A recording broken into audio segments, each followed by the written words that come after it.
Hello students, last term पे अपन ने 7th class में जो अपना चैप्टर चल रहा था ट्राइंगल्स वाला, उसके अंदर जो हमारा फर्स्ट टॉपिक था पॉलीगन, उसको कवर किया था। पॉलीगन्स के अंदर हमने ये चीज़ें देखी थी कि पॉलीगन्स के अंदर इंटीरियर एंगल्स कौन सा होता था, एक्सटीरियर एंगल्स कौन सा होता था, sum of interior angles, sum of exterior angles, और अगर रेगुलर पॉलीगन है तो एक इंटीरियर एंगल कैसे निकालते थे, एक एक्सटीरियर एंगल कैसे निकालते थे। साथ में हमने नंबर ऑफ डायगोनल्स भी देखे थे। आज हम नया टॉपिक लेते हैं ट्राइंगल से रिलेटेड। ट्राइंगल्स तो आपको बेसिकली पता है कि क्या होगा, तो हम उसके जनरल टर्म्स लेते हैं कि some important terms related to triangles. ये हमारा सेकंड टॉपिक है इस चैप्टर का।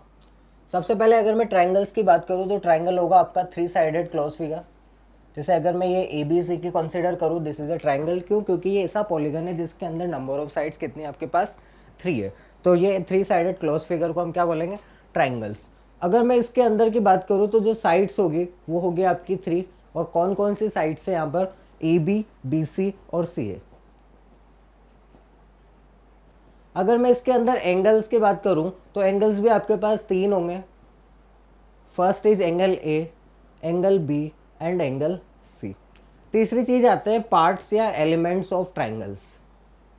या तो आप उन्हें पार्ट्स बोलो या आप उन्हें बोलो एलिमेंट्स। तो ट्राइंगल के अंदर आपके पास 6 पार्ट्स होते हैं।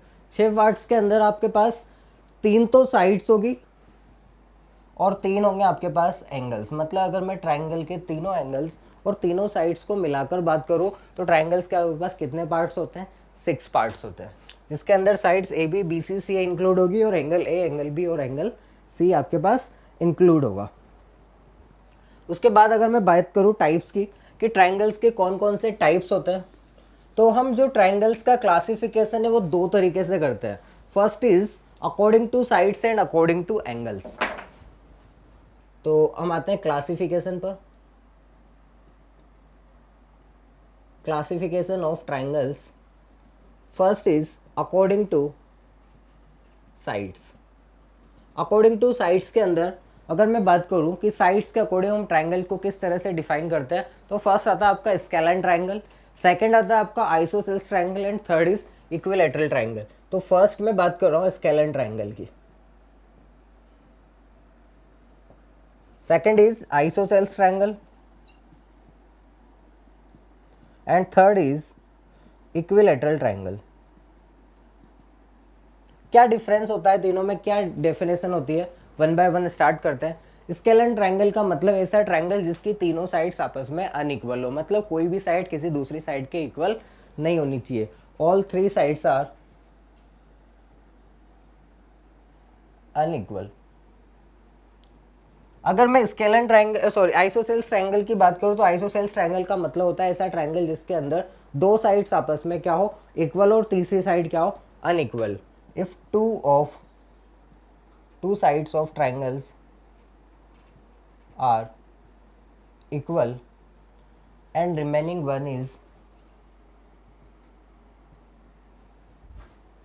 different, then triangle is isosceles triangle।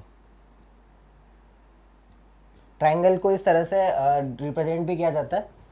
उसके बाद हम आते हैं इक्विलैटरल ट्राइंगल पर। इक्विलैटरल ट्राइंगल का मतलब होता है ऐसा ट्राइंगल जिसकी तीनों साइड्स आपस में क्या हो, इक्वल हो।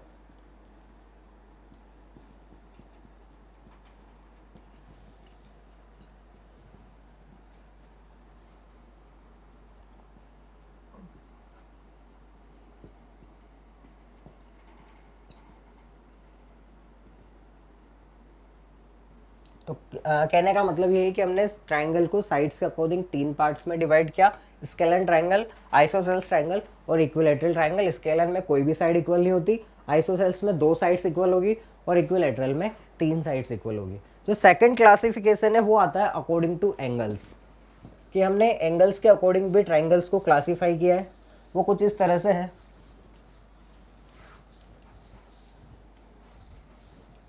सबसे पहला आता है आपका अकॉर्डिंग टू एंगल्स के अंदर राइट ट्राइंगल, सेकंड आता है आपका एक्यूट ट्राइंगल,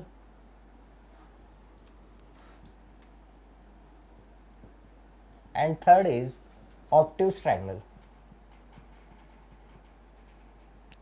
क्या डिफरेंस होता है तीनों में, वन बाय वन स्टार्ट करते हैं। राइट ट्रायंगल का मतलब ऐसा ट्रायंगल जिसके अंदर तीनों में से एक एंगल कितना हो, 90 डिग्री का, तो उस ट्रायंगल को हम बोलते हैं राइट ट्रायंगल। जैसे अगर मैं इसके डायग्राम की बात करूं तो कुछ इस तरह का होगा।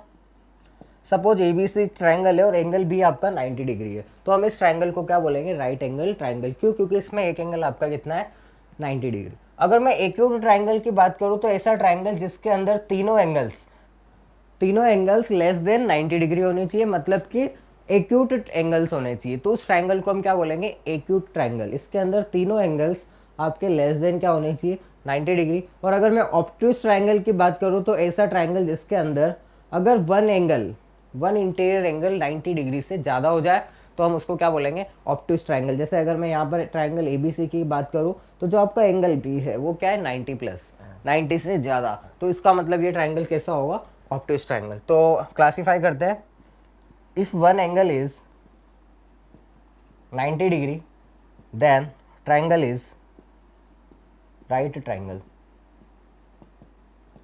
अगर मैं एक्यूट की बात करूं, all three angles are less than 90 degree. और अगर मैं ऑब्ट्यूज की बात करूं तो ऑब्ट्यूज के अंदर क्या होगा, तीनों एंगल 90 से ज़्यादा नहीं होंगे, सिर्फ एक एंगल 90 से ज़्यादा होगा। One angle is greater then 90 degree. तो ये हमने एंगल्स के अकॉर्डिंग हमारे ट्रायंगल्स को क्लासिफाई किया है। नेक्स्ट हम चलते हैं इससे कुछ और कंसेप्ट पर, इसे आप नोट कर लें।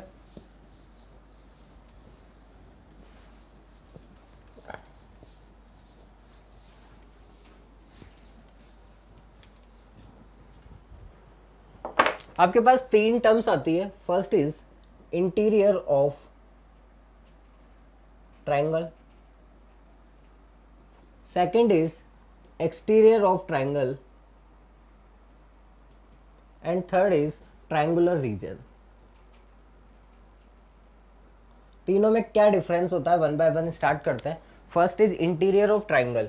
जैसे ये आपका ट्रायंगल है, तो इस ट्रायंगल के अंदर आपके पास जितने भी पॉइंट्स है, ये सारे पॉइंट्स क्या है, आपके इंटीरियर पॉइंट्स। ये सारे पॉइंट्स आपके क्या है, इंटीरियर पॉइंट, तो इनको क्या बोलेंगे, interior of triangles.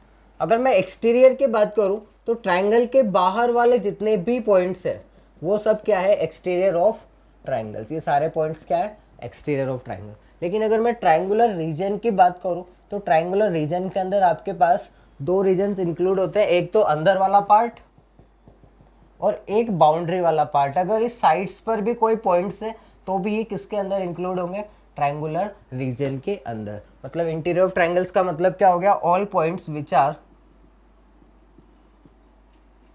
Inside the triangle, all points which are inside the triangle. Exterior का मतलब क्या हो गया, all points which are outside the triangle. और अगर मैं ट्रायंगुलर रीजन की बात करूं तो interior part plus boundary of triangle, यानी कि तीनों साइड्स की बात कर रहे हैं।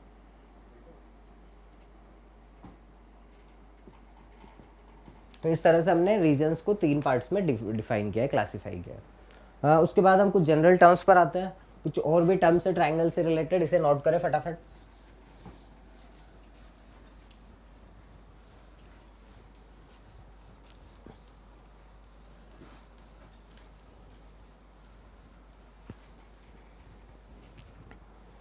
कुछ इंपॉर्टेंट टर्म्स और से आती है, जैसे आपकी फर्स्ट आती है मीडियन, कि what is a median. Median क्या होती है, ये आपके लिए बिल्कुल नई टर्म है। जैसे ये ट्रायंगल है आपका ABC, अगर मैं इस ट्रायंगल के अंदर किसी वन वर्टेक्स से अपोजिट साइड के मिड पॉइंट को ज्वाइन करता हूं, suppose D is the mid point of BC, it means BD equal to DC है।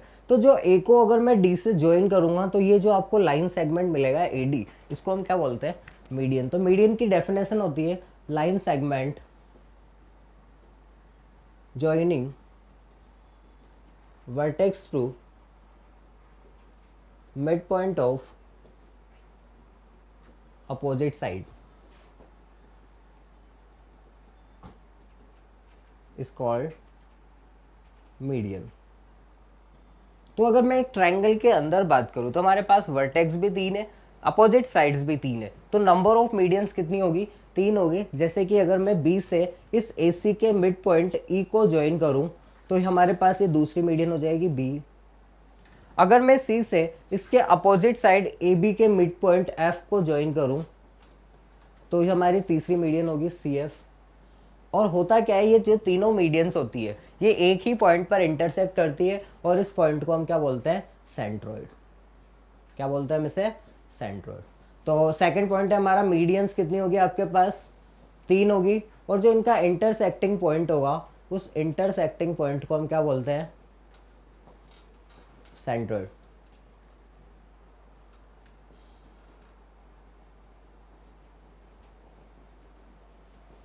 तो मैंने यहाँ पे 3 चीज़ें आपको बताई कि सबसे पहली चीज़ मीडियन क्या होती है? Line segment joining vertex to mid point of opposite side.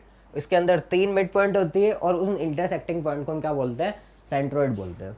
Second चीज़ आती है आपके ट्राइंगल के अंदर एल्टीट्यूड, कि व्हाट इज एल्टीट्यूड, और एल्टीट्यूड और मीडियन में क्या डिफरेंस होता है ये हम क्लासीफाई कर रहे हैं। ये आपका ट्राइंगल है सपोज ABC। अगर मैं इस ट्राइंगल ABC के अंदर वर्टेक्स से अपोजिट साइड के ऊपर अगर कोई परपेंडिकुलर डालूं, सपोज कुछ इस तरह से AD is perpendicular to BC, तो AD क्या होगा आपका? एल्टीट्यूड। क्या बोला मैंने? वर्टेक्स से अपोजिट साइड के ऊपर जो परपेंडिकुलर होता है उसको क्या बोलते हैं? एल्टीट्यूड। सिमिलरली अगर मैं B से इसके ऊपर एल्टीट्यूड डालूंगा तो वो कुछ इस तरह का होगा, और C से AB के ऊपर कुछ एल्टीट्यूड डालूंगा तो वो कुछ इस तरह का होगा, यानी परपेंडिकुलर। और ये तीनों एल्टीट्यूड्स भी एक ही पॉइंट पर इंटरसेक्ट करते हैं और इस पॉइंट को बोलते हैं हम ऑर्थो सेंटर। तो सबसे पहले हम एल्टीट्यूड के डेफिनेशन पर आते हैं कि एल्टीट्यूड की डेफिनेशन क्या होगी? अ परपेंडिकुलर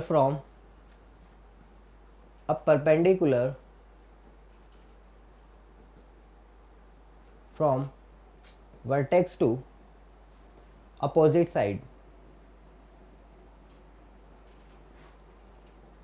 is called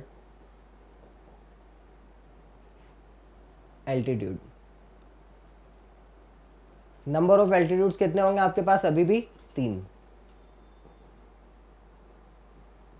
और जो इनका इंटरसेक्टिंग पॉइंट होता है उस इंटरसेक्टिंग पॉइंट को हम क्या बोलते हैं? Ortho centre.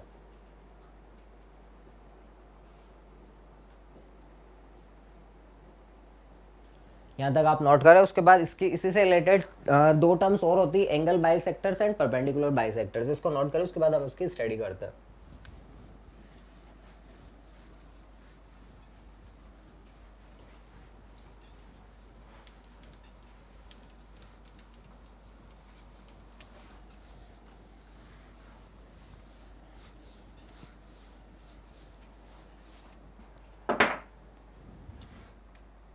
जो थर्ड आता है वो आता है आपका एंगल बाइसेक्टर। एंगल बाइसेक्टर का मतलब क्या होगा? जैसे ये आपका ट्राइंगल है ABC। अगर इस ट्राइंगल के अंदर आपके पास कितने एंगल्स है? 3 एंगल्स है। अगर मैं एंगल्स को इस तरह से डिवाइड करूं कि वो 2 इक्वल पार्ट्स में डिवाइड हो जाए, जैसे अगर मैं एंगल ए से एक ऐसी रे ड्रॉ करूं जो इस एंगल को क्या करे? 2 इक्वल पार्ट्स में डिवाइड कर दे, तो इसको क्या बोलेंगे हम? Angle bisector. तो यहाँ पर AD क्या हुई? Angle bisector. क्यों? क्योंकि उसने क्या कर दिया? एंगल ए को 2 इक्वल पार्ट्स में डिवाइड कर दिया। सिमिलरली अगर मैं B का एंगल बाइसेक्टर करूं तो यहाँ पर B दूसरा आगा एंगल बाइसेक्टर हो जाएगा। दोनों एंगल्स, जो एंगल B पर एंगल बन रहे हैं 2, वो दोनों आपस में इक्वल है। और सिमिलरली C से भी हम एंगल बाइसेक्टर इस तरह से ड्रॉ कर सकते हैं। तो CF is also angle bisector of angle C। जो तीनों एंगल बाइसेक्टर्स होते हैं वो भी एक ही पॉइंट पर कॉन्करेंट होते हैं, और इस इंटरसेक्टिंग पॉइंट यानी कॉन्करेंट ऑफ पॉइंट्स को क्या बोलते हैं हम? जैसे हमने मीडियंस के अंदर सेंट्रोइड बोला, ऑर्थो सेंटर बोला, तो इसको बोलते हैं इन सेंटर। तो सबसे जो यहाँ पर हम एंगल बाइसेक्टर की डेफिनेशन तो आप लोगों को पता है कि जो एंगल्स को 2 इक्वल पार्ट्स में डिवाइड करते हैं उसके लिखने की जरूरत नहीं है। सीधे सीधे हमें पता है 3 एंगल बाइसेक्टर्स होंगे और उन तीनों एंगल बाइसेक्टर्स का जो इंटरसेक्टिंग पॉइंट होता है हम उसको क्या बोलेंगे? इन सेंटर। तो आप इसे डायग्राम के अकॉर्डिंग नोट कर सकते हैं। थ्योरी लिखने की ज़रूरत नहीं है। और फोर्थ आता है आपका perpendicular bisectors.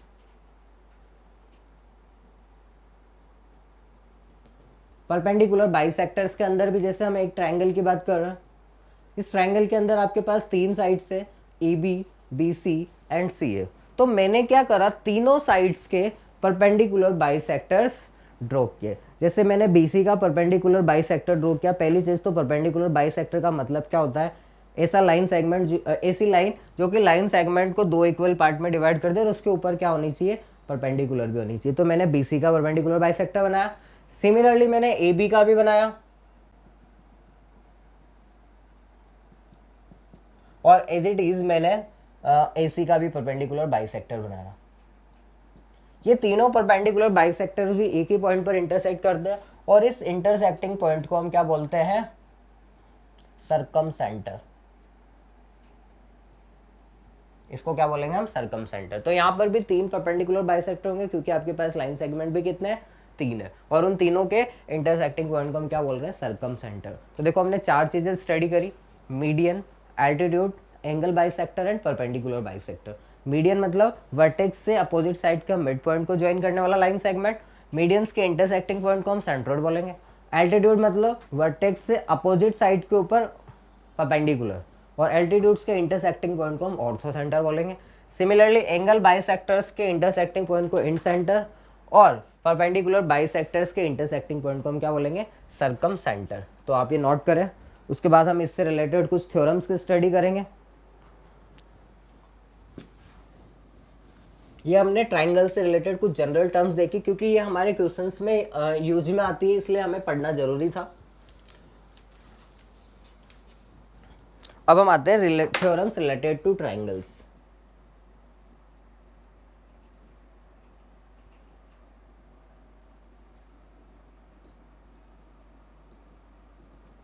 Theorems related to triangles. Theorems का मतलब क्या होता है, पहली चीज तो मैं आपको बता देता हूँ क्योंकि थ्योरम्स आपके लिए बिल्कुल न्यू वर्ड है।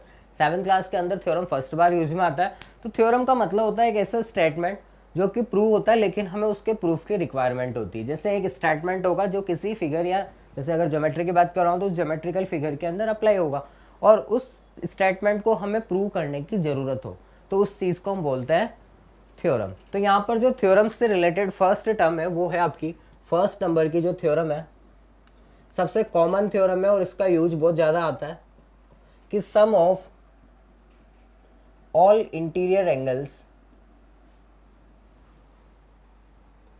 Of a triangle is 180 degree. क्या बोला मैंने, एक ट्राइंगल है जिसके सारे के सारे इंटीरियर एंगल्स का जो सम होता है वो कितना होता है आपके पास, 180 डिग्री। जैसे ये आपका ट्राइंगल है, इस ट्राइंगल को मैंने बोल दिया ए बी सी, तो इसके जो तीनों एंगल्स है, एंगल ए, एंगल बी और एंगल सी, इन तीनों का सम होता है आपका 180 डिग्री। तो ये आपकी एक फर्स्ट नंबर की थ्योरम होती है। अब आती बात इसके प्रूफ पर, तो आप इसे सबसे पहले स्टेटमेंट लिखे, उसके बाद हम इसका प्रूव करते हैं। प्रूव करने का एक फिक्स पैटर्न होता है, किसी भी थ्योरम को प्रूव करने का एक पैटर्न होता है, उस पैटर्न को अप्लाई करते हैं और प्रूव करते हैं। सबसे पहले आप डायग्राम बनाएं। ये मैंने ट्राइंगल एबीसी बनाया। सबसे पहले मुझे इसके अंदर गिवन स्टेटमेंट्स लिखने होते हैं। किसी भी थ्योरम को प्रूव करने के लिए हमें उसमें क्या गिवन है वो चीज़ निकाल देखते हैं। तो इसके अंदर मुझे क्या पता है कि एक ट्राइंगल है ABC, ABC is a triangle, और हमें कुछ इन्फॉर्मेशन गिवन नहीं है, तो बस हमने सिर्फ गिवन इस इन्फॉर्मेशन को इतना सा लिखा। सेकेंड चीज़ आती है हमारा टू प्रूव, कि हमें इस थ्योरम के अंदर प्रूव क्या करना है। कि मुझे प्रूव करना था तीनों एंगल्स का सम, तो हम उस चीज़ को इस तरह लिखेंगे, angle A plus angle B plus angle C is equals to 180 degree. Third चीज़ जो आती है वो आती है आपका कंस्ट्रक्शन, कि इस थ्योरम को प्रूव करने के लिए आपको फिगर के अंदर कुछ कंस्ट्रक्शन करने की ज़रूरत तो नहीं है, और अगर ज़रूरत है तो आप क्या कंस्ट्रक्शन कर रहे हो। तो मुझे इस फिगर के अंदर कंस्ट्रक्शन करने की ज़रूरत थी, तो मैंने कंस्ट्रक्शन कुछ इस तरह से किया कि मैंने एक लाइन पास करवाई थ्रू ए जो कि BC के क्या हो, पैरेलल हो। मैंने एक लाइन पास करवाई है XY, ये लाइन क्या है, BC के पैरेलल है। कहाँ से पास होनी चाहिए, ए। तो ये चीज़ हमें कंस्ट्रक्शन के अंदर लिखनी होती है। Draw a line X Y parallel to P C and passes through a point A. क्या किया मैंने कंस्ट्रक्शन के अंदर, ए से पास होने वाली लाइन बनाई है एक्स वाई जो कि बी सी की क्या है, पैरेलल है। अब हम आते हैं इसके प्रूफ पर। देखो हमें प्रूफ के पहले इसके अंदर तीन चीजें लिखनी होती है कभी भी थ्योरम के प्रूफ के अंदर, गिवन क्या है, टू प्रूफ क्या है और कंस्ट्रक्शन क्या है। कंस्ट्रक्शन की जरूरत हो तो लिखो, अदरवाइज आप छोड़ सकते हो। फिर हम आते हैं इसके प्रूफ पर। यहाँ पर अगर मैं एंगल, इस वाले एंगल को 1, इस वाले एंगल को 2, इस एंगल को 3, इस एंगल को 4 और इस वाले एंगल को 5 कंसिडर करूँ तो मुझे 3 + 4 + 5 को 180 लाना है। तो सबसे पहली चीज़, X Y is parallel to B C, तो एंगल 1 क्या होगा, एंगल 3 के इक्वल होगा। क्यों? क्योंकि यहाँ पर जेड बन रहा है और ये क्या होता है, अल्टरनेट इंटीरियर एंगल्स, यानी एंगल 1 और एंगल 3 आपस में अल्टरनेट एंगल्स है, तो ये दोनों क्या होंगे, आपस में इक्वल होंगे। So angle 1 equal to angle 3, क्यों? क्योंकि ये क्या है, अल्टरनेट एंगल्स, और अल्टरनेट एंगल्स क्या होता है, आपस में इक्वल होते हैं। सिमिलरली ये दोनों लाइन पे पैरेलल है, तो एंगल 2 किसके इक्वल होगा, एंगल 4 के, क्योंकि ये दोनों भी आपस में क्या है, अल्टरनेट एंगल्स है। अब मुझे पता है कि एक स्ट्रेट लाइन के ऊपर जितने भी एंगल्स होते हैं उन सबका सम कितना होता है, 180 डिग्री। एक्स वाई एक स्ट्रेट लाइन है, तो यहाँ पर एंगल 1, 5 और 2 का सम कितना होगा, 180 डिग्री। तो मैंने क्या कर दिया, 1 + 5 + 2 को 180 डिग्री के इक्वल कर दिया।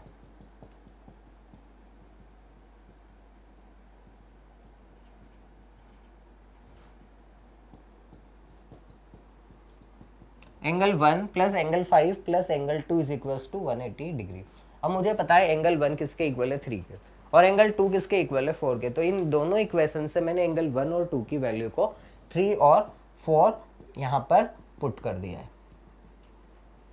अब एंगल 3 का मतलब क्या हुआ, एंगल बी, एंगल 5 का मतलब क्या हुआ, एंगल ए, और एंगल 4 का मतलब क्या हुआ, एंगल सी। तो यहाँ पर angle B plus angle A plus angle C की जो वैल्यू आई वो कितनी आई है, 180 डिग्री। मतलब ये ट्राइंगल्स के तीनों इंटीरियर एंगल्स है जो कि हम कितना ला चुके हैं, 180 डिग्री। और क्या हमें यही प्रूव करना था। तो इस तरह से हम थ्योरम्स को प्रूव करते हैं और लास्ट में एक टर्म लिखते हैं, हैंस प्रूव्ड, यानी कि ये चीज़ प्रूव हो चुकी है, जिसको हम शॉर्ट में HP भी लिख देते हैं बहुत सी बार, हैंस प्रूव्ड। तो इसे नोट करें, ये आपकी थ्योरम नंबर फर्स्ट थी जिसका प्रूफ था कि ट्राइंगल्स के तीनों इंटीरियर एंगल्स का सम 180 डिग्री होता है। कुछ क्वेश्चंस करते हैं इससे related.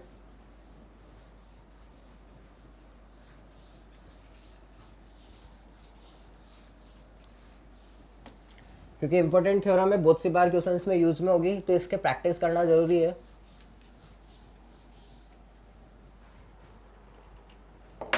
Question is, if the measure of two interior angles of a triangle are 40 degree and 65 degree, find the measure of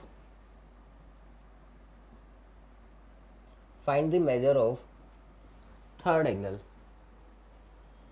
देखो हमें एक ट्राइंगल के अंदर दो एंगल्स दे रखे हैं आपको, 40 और 65। आपको फाइंड करना है कि तीसरा एंगल कितना होगा।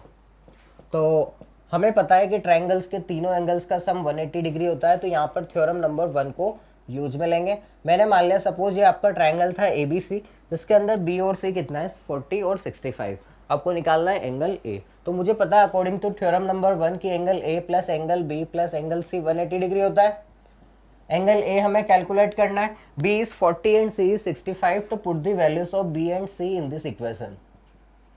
तो angle C plus 105 degree is equals to 180 degree, और जब आपको C कैलकुलेट करना है तो 105 डिग्री जाएगा आपका राइट हैंड साइड में और माइनस हो जाएगा। तो जैसे आप 180 में से 105 माइनस करोगे, एंगल सॉरी ये A चल रहा था, तो एंगल A की वैल्यू कितनी मिल जाएगी आपको, 75 डिग्री। यानी कि जो ट्राइंगल का थर्ड एंगल है वो कितना है आपका, 75 डिग्री। नोट कर सकते हैं आप इसे। उसके बाद हम नेक्स्ट क्वेश्चन पर चलते हैं।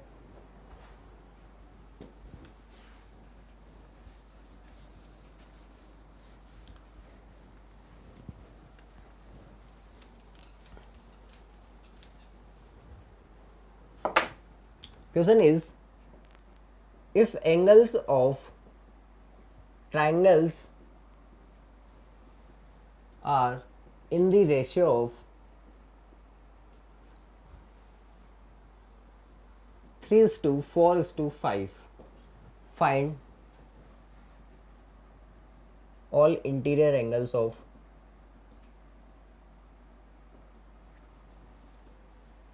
triangle.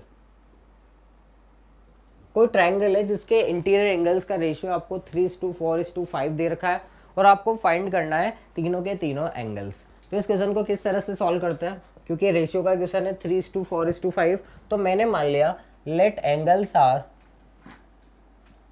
3x 4x and 5x। भाई एंगल्स क्या है, 3 4 5 के रेशियो में, तो जब मान लो ये वाला 3 है, ये 4 है, ये 5 है, तो 3 4 5 तो नहीं है, हम इसको क्या करेंगे x से क्या कर देंगे मल्टीप्लाई, यानी एंगल्स को मैंने कितना मान लिया 3x 4x एंड 5x। अब मुझे पता है तीनों एंगल्स का सम 180 डिग्री होना चाहिए, क्योंकि sum of all interior angles is 180 degree. तो यहाँ पे आपको थ्योरम नंबर 1 का स्टेटमेंट लिख के तीनों को ऐड करना है, तो 3x plus 4x plus 5x is equal to 180 degree होगा। 3 plus 4 is 7 plus 5 is 12x equal to 180 degree. तो जब आप x की वैल्यू कैलकुलेट करोगे तो 180 डिवाइडेड बाई 12 इज कितना दे देगा आपको 15। अब हमें x की वैल्यू फाइंड नहीं करनी, हमें फाइंड करने थे एंगल्स। तो जो एंगल्स थे आपके वो थे 3x 4x एंड 5x। तो 3x का मतलब हो जाएगा 3 इंटू 15 यानी कि 45 डिग्री। 4x का मतलब हो जाएगा 4 into 15 it mean 60 degree and 5x equal to 5 into 15 it mean 75 degree. तो जो आपके ट्राइंगल्स के एंगल्स आए वो क्या है 45 60 एंड 75। नोट कर सकता आप इसे। उसके बाद नेक्स्ट क्वेश्चन पर चलते हैं।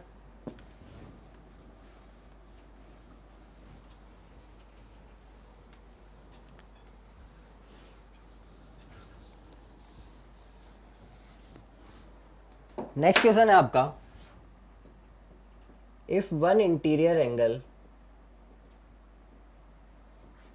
Of a triangle is double the smallest angle and another angle is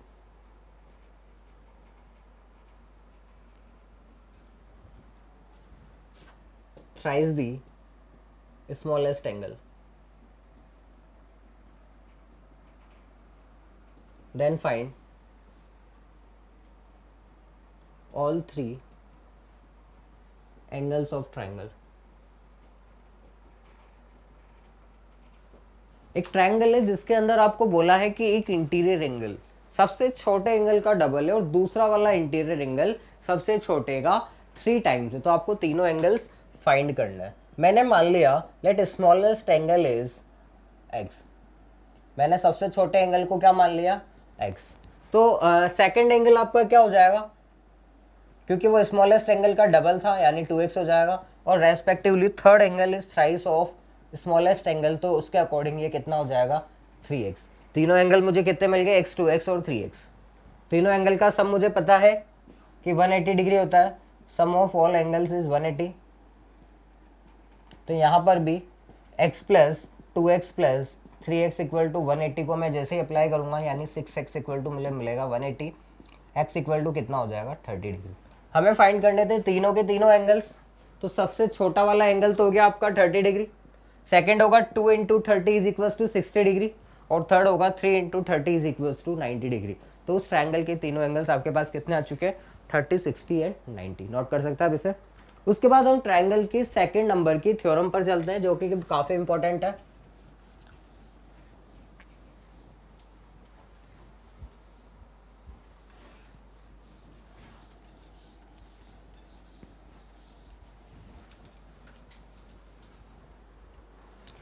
अब ये जो थ्योरम नंबर 2 है वो कुछ इस तरह से है, if one side of a triangle is extend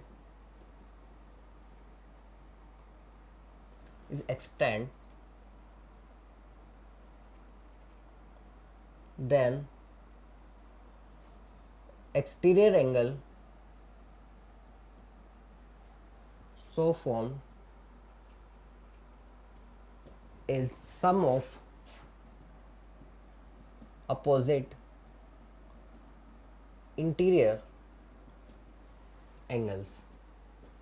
If one side of triangle is extended, then the exterior angles of formed is sum of opposite interior angles. मतलब क्या है, जैसे ही आपने ट्रायंगल ABC है, अगर मैं इस ट्रायंगल ABC की किसी एक साइड को आगे एक्सटेंड कर देता हूँ, सपोज मैंने BC को क्या कर दिया, आगे D तक एक्सटेंड कर दिया, तो जो ये आपका एक्सटीरियर एंगल बन रहा है ट्रायंगल ACD, ये क्या होता है, अपोजिट इंटीरियर एंगल्स के सम के इक्वल। मतलब एंगल ACD जो होता है वो अपोजिट इंटीरियर यानी एंगल A और B का क्या होता है, सम होता है। तो यहाँ पर जो एंगल ACD है वो क्या होगा, angle A plus angle B।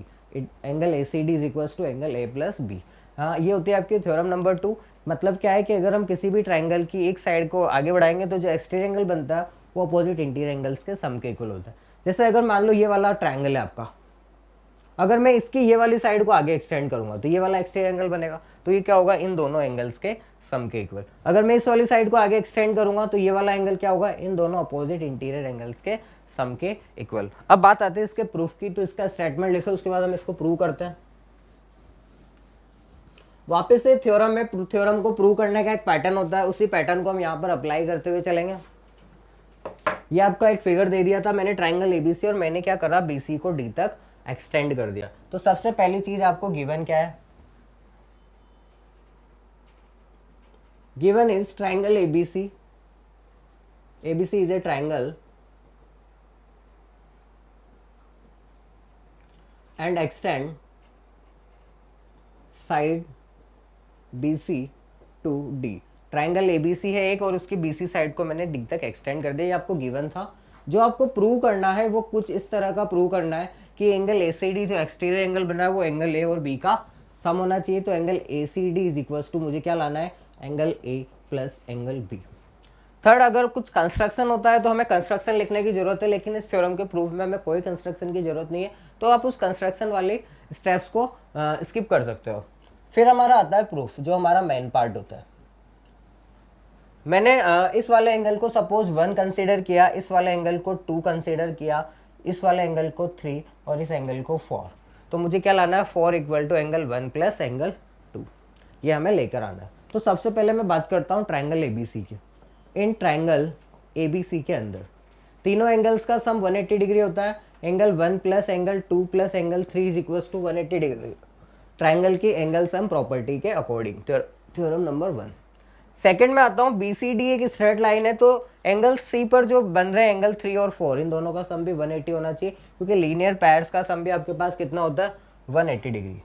Angle 3 plus angle 4 is equal to also 180 degree, क्योंकि ये क्या है आपके पास, linear pair. This is the first equation and this is the second equation. दोनों इक्वेशंस 180 डिग्री के इक्वल है कि एंगल 1, 2 और 3 का सम भी 180, एंगल 3 और 4 का सम भी 180 है। तो from both equations, from equation first and second, मैं क्या लिख सकता हूँ कि ये दोनों सम आपस में क्या होंगे, इक्वल, क्योंकि इसका राइट हैंड साइड 180 दोनों में आपस में इक्वल है। तो angle 1 plus angle 2 plus angle 3 किसके इक्वल होगा, एंगल 3 प्लस एंगल 4 के। देखो इस 180 की वैल्यू को उठा के मैंने यहाँ पुट कर दिया, या तो ऐसे समझ लो या फिर ऐसे समझ लो कि 180 में दोनों साइड, दोनों 180 इक्वल्स है, तो दोनों लेफ्ट हैंड साइड भी आपस में इक्वल होगी। यहाँ पर एंगल 3 से एंगल 3 कैंसिल होगा, क्या मिला आपको, angle 1 plus angle 2 equal to angle 4। Angle 1 का मतलब एंगल A, ये होगा आपका एंगल B, और एंगल 4 का मतलब ACD एंगल। तो angle A plus angle B is equal to क्या आ चुका आपका, ACD, जो कि आपको प्रूव करना था कि जो एक्सटीरियर एंगल है वो अपोजिट इंटीरियर एंगल्स के सम के इक्वल है। नोट कर सकता है आप इसे, ये आपकी सेकंड नंबर की थ्योरम है। और आपकी एक थ्योरम नंबर 3 भी होती है, वो भी कुछ इसी से रिलेटेड है, उसको स्टडी करते हैं हम।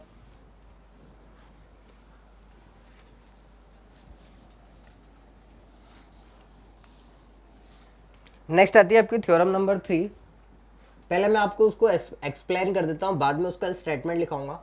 ये थ्योरम नंबर 2 से ही रिलेटेड है। जैसे ये आपका ट्राइंगल ABC था और मैंने इसकी साइड BC को D तक एक्सटेंड कर दिया, तो अभी मैंने बताया कि एंगल ACD जो होता है वो क्या होता है, angle A plus angle B के equal according to theorem number 2।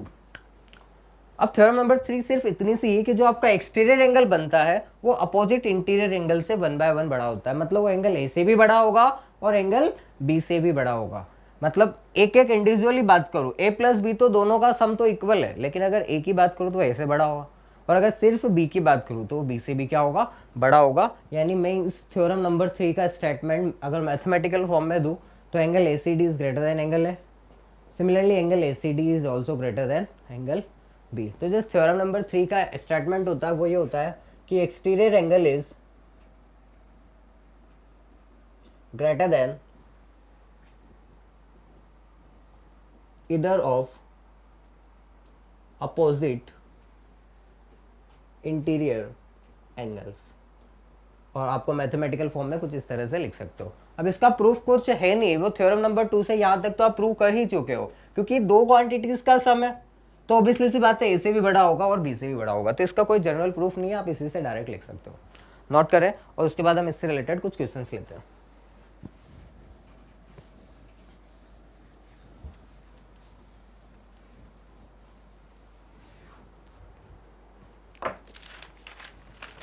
Question कुछ इस तरह से है, N exterior angle of a triangle, N exterior angle of a triangle is 120 degree and one of the interior opposite angles is 40 degree. Find the other two interior angles of triangle. देखो question के अंदर बोला है कि एक triangle है जिसमें एक एक्सटीरियर एंगल आपको कितना दिया हुआ है 120 डिग्री। मैंने मान लिया सपोज आपका ट्राइंगल ABC था और उसकी BC साइड को मैंने D तक एक्सटेंड कर दिया। आपको दिया हुआ है एक एक्सटीरियर एंगल, यानी एक्सटीरियर एंगल कितना हो गया आपका 120 डिग्री। बाकी के जो दो इंटीरियर अपोजिट एंगल्स बचे उसमें से एक एंगल आपका 40 डिग्री है और आपको ये दोनों B और C की वैल्यू फाइंड करनी है।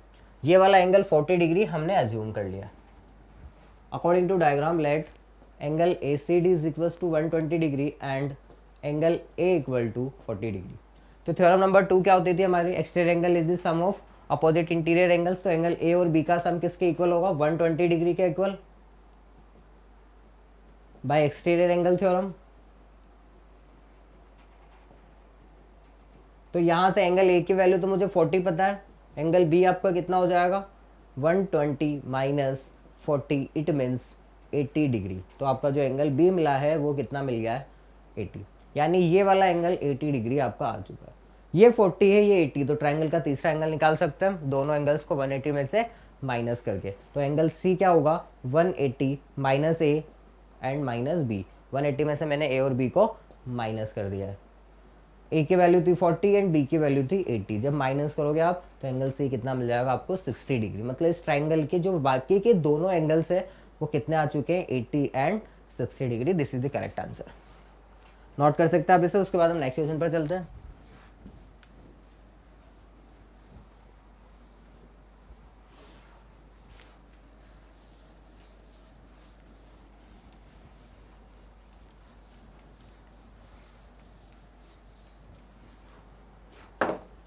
Next question is an exterior angle of a triangle is 100 degree and its opposite interior angles are in the ratio 2:3. Find the all interior angles of a triangle. देखो question कुछ इस तरह से, आपके पास एक triangle है इसका एक्सटीरियर एंगल 100 डिग्री है और उसके जो अपोजिट इंटीरियर एंगल्स है उनका रेशियो दिया हुआ है 2:3। आपको फाइंड करना है ट्राइंगल्स के तीनों एंगल्स। मैंने मान लिया ये जो रेशियो था 2:3, तो दो एंगल्स को मैंने 2x और 3x कंसिडर कर लिया। Let us assume interior angles are 2x and 3x। मैंने वो जो दोनों आपके इंटीरियर अपोजिट एंगल्स थे उनको कितना मान लिया 2x और 3x। जैसे इसको 2x माना इसको 3x माना, तो इनके रेस्पेक्ट में जो एक्सटीरियर एंगल है वो आपका कितना है 100 डिग्री। तो बाय एक्सटीरियर एंगल प्रॉपर्टी जो एक्सटीरियर एंगल होता है वो दोनों अपोजिट इंटीरियर एंगल्स का सम होगा। तो यहाँ पर अगर मैं इसको नाम दे दूँ तो angle A plus angle B जो होगा वो आपका एंगल ए सी डी के इक्वल होगा। Angle A is 2x, angle B is 3x equal to 100 degree. It means 5x equal to 100, तो यहाँ से x की वैल्यू आपकी कितनी आ चुकी है 20 डिग्री। तो एंगल ए की अगर मैं बात करूँ तो एंगल ए आपका 2x था, यानी 2 इंटू 20 मीन्स 40 डिग्री। अगर एंगल बी की बात करूँ तो वो आपका 3x था, यानी कि 3 इंटू 28 मीन्स 60 डिग्री। और जो एंगल सी बचेगा वो एंगल ए और बी को 180 में से माइनस करने पर मिल जाएगा। तो angle C is 180 minus 40 plus 60। जब आप इसे कैलकुलेट करोगे ये कितना मिलेगा 80 डिग्री। तो उस ट्राइंगल के तीनों एंगल्स कितने हैं आपके पास 40, 60 एंड 80। किस तरह से सॉल्व किया हमने, इस तरह से कि हमने इंटीरियर एंगल्स को 2x और 3x कंसिडर कर लिया। नोट कर सकते हैं आप इसे। उसके बाद हम नेक्स्ट थ्योरम्स पर आते हैं। अभी तक हम 3 थ्योरम्स की स्टडी कर चुके हैं। जो थ्योरम नंबर 4 और 5 है उसकी बात करते हैं अब हम।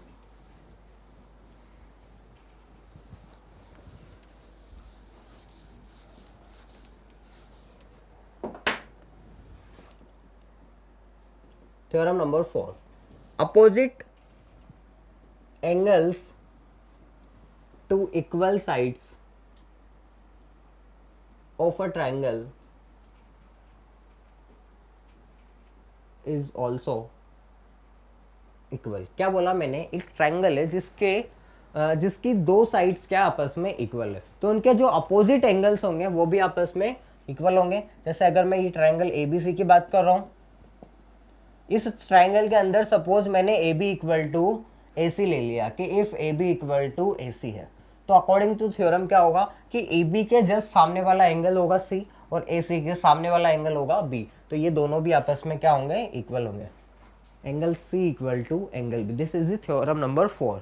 तो होता भी है, जैसे अगर मैं आइसोसेलेस ट्रायंगल की बात करता हूँ तो उसकी दो साइड्स इक्वल होती है तो उनके अपोजिट एंगल्स इक्वल भी होते हैं। वही प्रॉपर्टी यहाँ पर है कि अगर ट्रायंगल की दो साइड्स इक्वल है तो उनके अपोजिट एंगल्स आपस में इक्वल होंगे। और थ्योरम नंबर जो 5 है वो जस्ट इसका कन्वर्स है। थ्योरम नंबर 5 जस्ट इसका उल्टा, कि जैसे अगर ट्राइंगल के अंदर दो एंगल्स इक्वल है तो उनकी अपोजिट साइड्स क्या होगी, आपस में इक्वल होगी। तो अपोजिट साइड्स ऑफ, स्टेटमेंट है आपका, opposite sides to equal angles of a triangle is also equal. कि इसका मतलब इस बार थोड़ा सा चेंज होगा आपके पास। ये होगा ट्राइंगल ए बी सी, अगर मैं एंगल बी और एंगल सी को आपस में इक्वल ले रहा हूँ, if angle B equal to angle C, तो बी के अपोजिट साइड होगी आपकी ए सी और सी के अपोजिट साइड होगी आपकी A B. Then A C equal to क्या होगा, A B. This is the theorem number 5। ये जो थ्योरम नंबर 4 और 5 है इसका जो प्रूफ होगा हम next chapter congruency of triangle के अंदर स्टडी करेंगे, क्योंकि इसमें क्या ये जो प्रूफ होते हैं वो कॉन्ग्रुएंसी से रिलेटेड होते हैं। क्या होती है कॉन्ग्रुएंसी वो अपन नेक्स्ट चैप्टर में देखेंगे। लेकिन इन थ्योरम्स का यूज यहाँ पर दे रखा है तो इससे रिलेटेड क्वेश्चंस भी दे रखे हैं, तो इसलिए मैंने इसको यहाँ पर आपको बता दिया है। इनसे रिलेटेड क्वेश्चंस हम नेक्स्ट क्लास में करेंगे। आज क्लास के लिए हम यही करेंगे, तो आज की क्लास यहीं पे ख़त्म करते हैं। तो आज हमने एक बार रिवाइज करवा देता हूँ कि क्या क्या देखा। सबसे पहले हमने थ्योरम्स के कुछ कंसेप्ट देखे, ज्योमेट्रिकल कंसेप्ट के, थ्योरम्स के नहीं सॉरी ट्राइंगल्स के कंसेप्ट देखे कि ट्राइंगल्स के अंदर कौन कौन सी ज्योमेट्रिकल टर्म्स होती है, मीडियंस क्या होती है, एल्टीट्यूड्स क्या होता है, एंगल बाइसेक्टर क्या होता है, परपेंडिकुलर बाइसेक्टर क्या होता है। उसके बाद हमने ट्राइंगल से रिलेटेड 5 थ्योरम्स की स्टडी करी। फर्स्ट थी हमारी ट्राइंगल्स के तीनों एंगल्स का सम 180। सेकंड थी exterior angle opposite interior angles का सम होता है, एक्सटीरियर एंगल दोनों से बड़ा होता है। और 4 और 5 ये थी कि अगर साइड्स इक्वल है तो उनके एंगल्स अपोजिट वाले एंगल्स इक्वल होंगे, और अगर एंगल्स इक्वल तो उनके अपोजिट साइड्स क्या होगी, इक्वल होगी। तो आज की क्लास को यहीं खत्म करते हैं। Thank you very much.